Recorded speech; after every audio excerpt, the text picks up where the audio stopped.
Hello friends, क्या आप भी एक लीडर हो या आपके ऊपर कोई ऐसी रिस्पॉन्सिबिलिटी भरा काम जिस पर आप पर कई लोगों की जिम्मेदारी हो।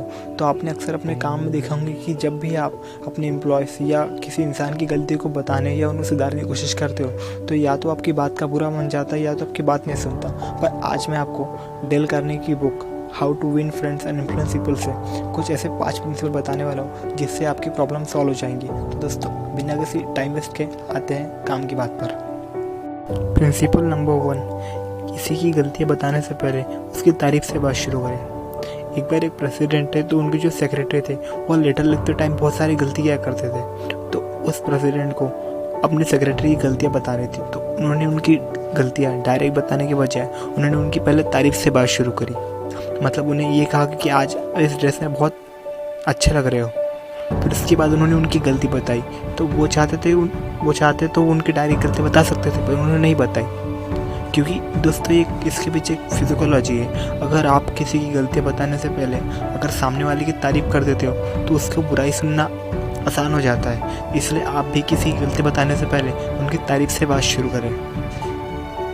प्रिंसिपल नंबर 2, किसी की गलती ऐसे बताए कि सब आपकी तारीफ करें। जॉलर शॉप जो कि स्टील कंपनी के मालिक थे, वो अपनी कंपनी में घूम रहे थे। तभी उन्होंने देखा कि उनके जो कुछ एम्प्लॉयज़ थे स्मोकिंग कर रहे थे, जबकि उनके सिर के ठीक ऊपर एक बोर्ड लगा हुआ था जिसमें लिखा हुआ था कि वहाँ स्मोकिंग करना अलाउ नहीं है। इसके बावजूद भी वो स्मोकिंग कर रहे थे। पर शॉप ने उन्हें ना ही डांटा और ना ही उन्हें ये कहा कि आपको दिखता नहीं कि यहाँ स्मोकिंग करना अलाउ नहीं है। हाँ, उन्होंने उनको डांटने के बजाय उनके पास गए और उन्हें एक सिगार गिफ्ट की और कहा, देखो मैं चाहता हूँ कि आप ये सिगार बाहर जाके पिए, क्योंकि अगर आप ये सिगार यहाँ पीते तो इससे कंपनी को नुकसान हो सकता है, यहाँ पे आग लग सकती है। और इसके बाद उनके एम्प्लॉयज़ उनसे काफ़ी खुश हुए कि हमें डांटने के बजाय हमें एक सिगार गिफ्ट की, है ना। तो दोस्तों, आप भी किसी की गलतियाँ ऐसे बताएं कि सब आपकी तारीफ करें, है ना। प्रिंसिपल नंबर 3, किसी की गलतियाँ बताने से पहले अपनी गलती बताएं। एक बार एक डेविड नाम का लड़का था जो कम एज में सिगरेट पीना स्टार्ट कर दिया था, और ये बात उनके पापा को पता चली और उनके पापा नहीं चाहते थे कि डेविड कम एज में सिगरेट पीना सीखे। पर दोस्तों, बात तो ऐसी थी कि जो उनके पापा थे वही सिगरेट पीते थे, है ना।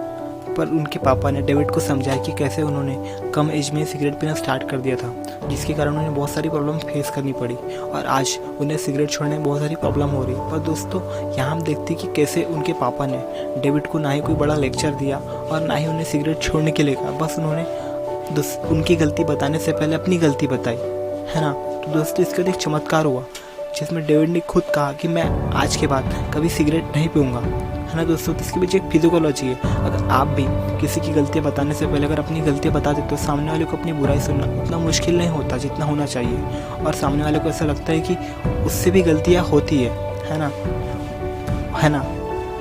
प्रिंसिपल नंबर 4, सामने वाले इंसान को ऐसे इमेज देती जिससे अपने आप को सही साबित करना चाहे। अच्छा, मुझे एक बात बताइए, अगर आपकी कंपनी में अगर कोई एम्प्लॉय अगर प्रॉपर काम ना करे तो आप क्या करोगे? या तो आप उसकी बुराई करोगे या तो उसे काम से निकाल देंगे, राइट। पर कैसे प्रॉब्लम सॉल्व होगी? नहीं ना। एक बार हेनरी लॉवेल जो कि इंडियाना में एक बड़े ट्रक डीलरशिप में सर्विस मैनेजर थे और उनके मैकेनिक से पिछले कुछ दिनों से काफ़ी परेशान थे। तो उन्होंने अपने मैकेनिक बिल को ऑफिस में बुलाया और कहा, बिल, तुम एक अच्छे मैकेनिक हो और तुम कई सालों से यहाँ काम कर रहे हो और तुम्हारे काम की तुम्हारे कस्टमर ने कई बार तारीफ की है, पर मैं देख रहा हूँ कि पिछले कुछ दिनों से आप प्रॉपर काम नहीं कर रहे हो। तो फिर बिल ने कहा, अरे ये तो मुझे पता ही नहीं था कि मैं पिछले कुछ दिनों से बढ़िया काम ही नहीं कर रहा हूँ। फिर बिल ने कहा, मैं पहले जितना बढ़िया काम करने की अपनी तरफ से पूरी कोशिश करूँगा। फिर उसके बाद जो कुछ हुआ आप उसको यकीन नहीं करेंगे। फिर बिल के काम में फिर से तेजी और बिल काफ़ी अच्छे से काम करने लगे। तो दोस्तों, अगर आप भी किसी की गलती को सुधारना चाहते हो तो उन सामने वाले की इमेज ऐसे बना दे कि जिससे अपने आप को सही साबित करने के लिए पूरी कोशिश करें, है ना। प्रिंसिपल नंबर 5, सीधे ऑर्डर देने के बजाय क्वेश्चन पूछे। एक बार के स्टूडेंट ने गाड़ी गलत जगह पार्क की और ये बात उनके टीचर को पता चली। टीचर ने क्लास में चिल्लाते हुए कहा, ये कार किसने यहाँ पार्क की? उसके बाद जिस स्टूडेंट की कार थी वो स्टूडेंट खड़ा हुआ और टीचर ने चिल्लाते हुए कहा, अगर आपने कार 10 मिनट के अंदर नहीं हटाई तो आपकी कार भिजवा दी जाएंगी। दोस्तों, गलती उस स्टूडेंट की थी, उसे कार यहाँ पार्क नहीं करनी चाहिए थी। फिर इसके बाद जो हुआ आप सोच भी नहीं सकते। सारे स्टूडेंट उस टीचर से चिढ़ने लगे और अपनी तरफ से पूरी कोशिश की कि टीचर को कैसे परेशान करें। इसी बात को उनके टीचर दूसरी तरह से पूछ सकते थे कि यहाँ रास्ते में खड़ी कार किसकी है, और इसके बाद उससे एडवाइस दे सकते थे कि ये कार अगर यहाँ से हटा ली जाए तो लोगों को आने जाने में प्रॉब्लम नहीं होगी, है ना। ये सुनकर स्टूडेंट खुशी खुशी वहाँ से कार हटा लेता और सारे स्टूडेंट ना ही उससे चिढ़ते और ना ही उसे परेशान करते।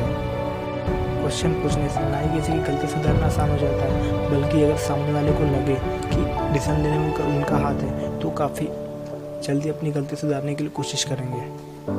इसी तरह के न्यू बुक समरी सुनने के लिए चैनल को लाइक, शेयर एंड सब्सक्राइब करें।